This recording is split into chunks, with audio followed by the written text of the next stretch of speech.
immunotherapy for cancer. What is it? I'm going to tell you. I am Dr. Florence Wright. I'm a board-certified radiation oncologist. If you or somebody that you know has been diagnosed with cancer and you're scared or you don't know where to start, then I am your girl. And while I am a doctor, I am not your doctor. So if you have any questions, you need to talk to your doctor. Nothing I say here is to be construed as medical advice.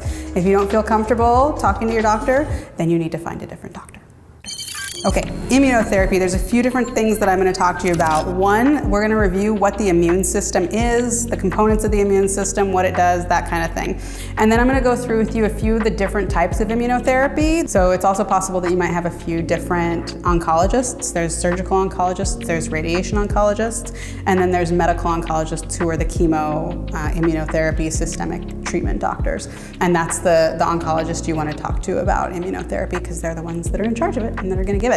So for cancer treatment, there's two different types of global treatment: local therapy and systemic therapy. Local therapy is stuff like surgery and radiation where we're really honing in on one little bit and we're either going to take it out or burn it out. Systemic therapy is not as great as treating one little bit, but it does go through your whole body system and take care of little bits that might be hiding other places. So this is stuff that's either gonna go in your mouth as a pill or in your veins as an IV drip. And it's what people usually think of as chemotherapy, right? So historically, most systemic therapy has been chemotherapy.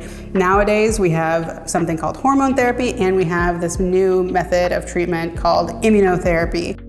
So your immune system has been great at keeping you alive so far because you're still alive. And that your immune system's a big part of that because there have been bacteria and viruses trying to attack you basically since before you were even born. So the immune system is composed of a few different components. The first one is cells.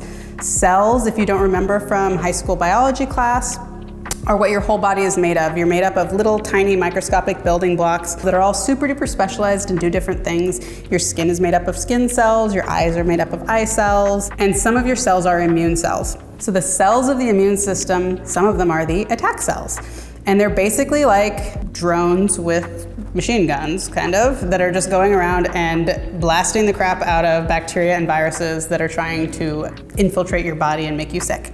The second thing are antibodies. So antibodies are little labels that tell the attack cells what to attack. I sometimes think about it as like paintball. Like the antibodies are like putting big pink dots on all the cells that are trying to attack you so that your attack cells go and see whatever's got a pink dot on it and eat it. And another part of the third part of your immune system is checkpoints. So immune checkpoints are things that keep you from attacking something. So your normal cells in your body are covered with stuff so that your immune cells don't attack you. The problem with cancer is that cancer cells can develop these immune checkpoints too, and they use that to hide from your immune system. So it's basically like a label that says, "Hi, I'm part of you, please don't eat me." And the cancer cells use that to trick your immune system into not eating them.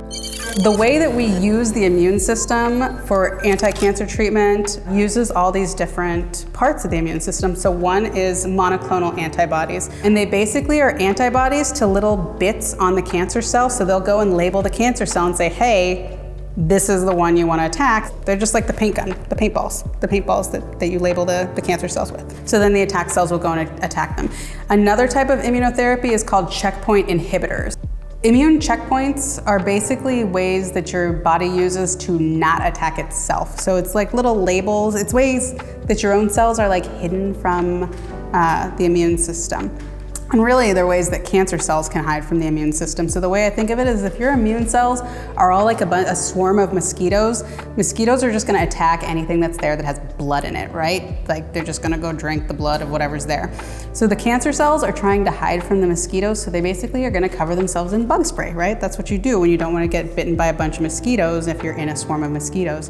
So the way they hide from the immune system is they cover themselves in bug spray, and the bug spray is the immune checkpoint.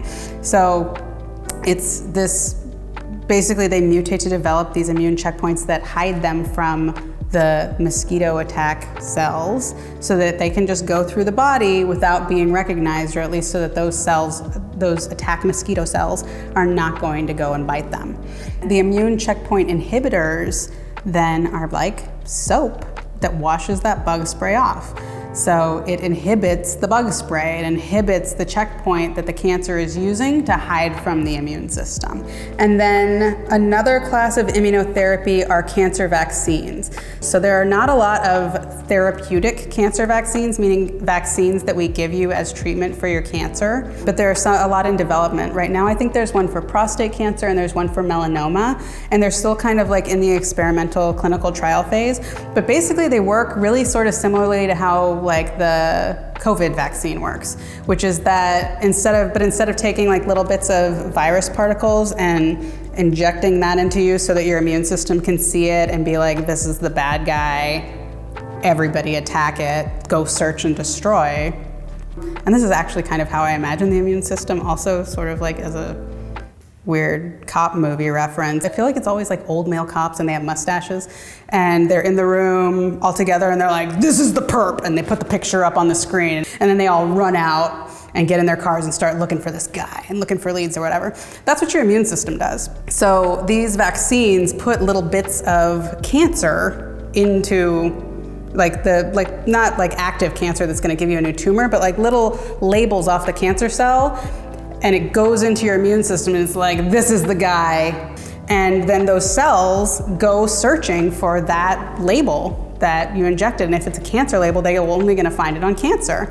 And then when they find it, they attack it because now they know this is what we're supposed to be attacking. I think the more ways, honestly, that we can just use what we've got, because the human body is so freaking good at staying alive. So if we can figure out how to get the body to do the work, it's gonna be better at it than chemo and radiation and surgery.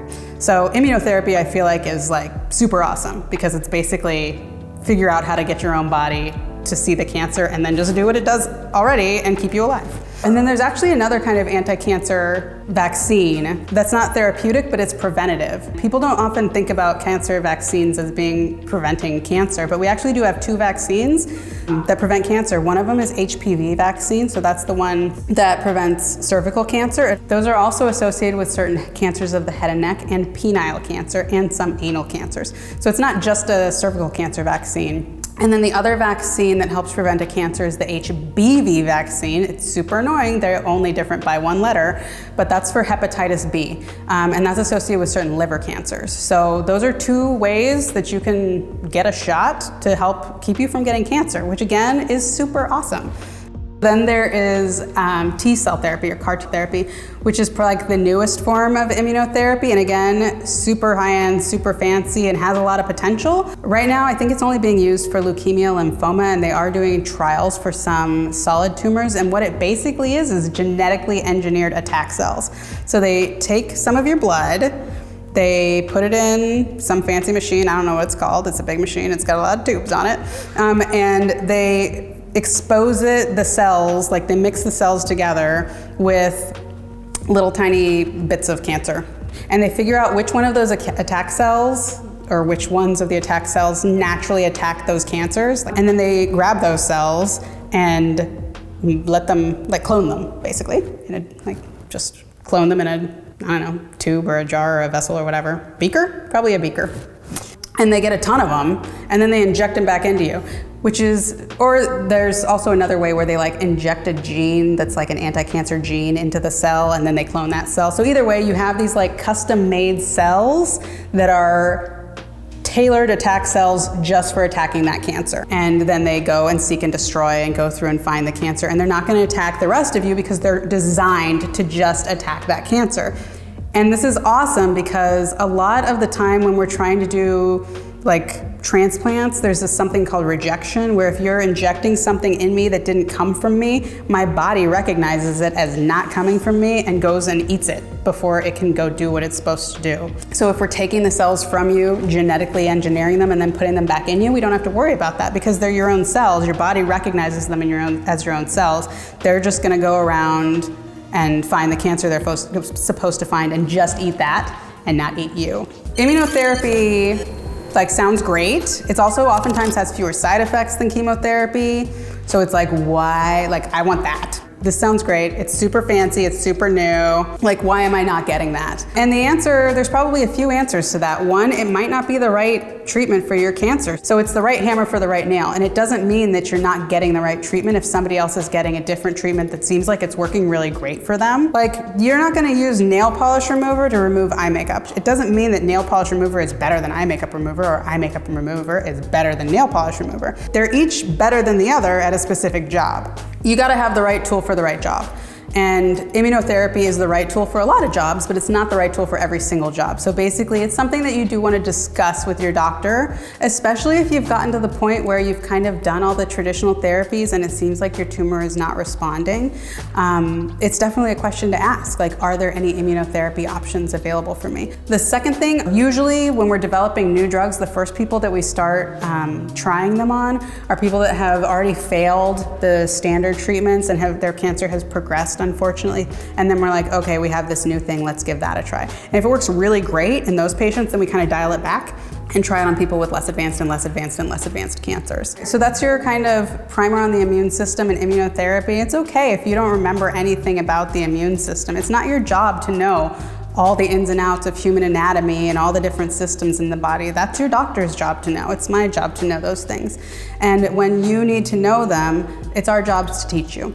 So if you found this helpful and useful, go ahead and hit subscribe or watch some of the other videos on my channel, and I'll see you next time.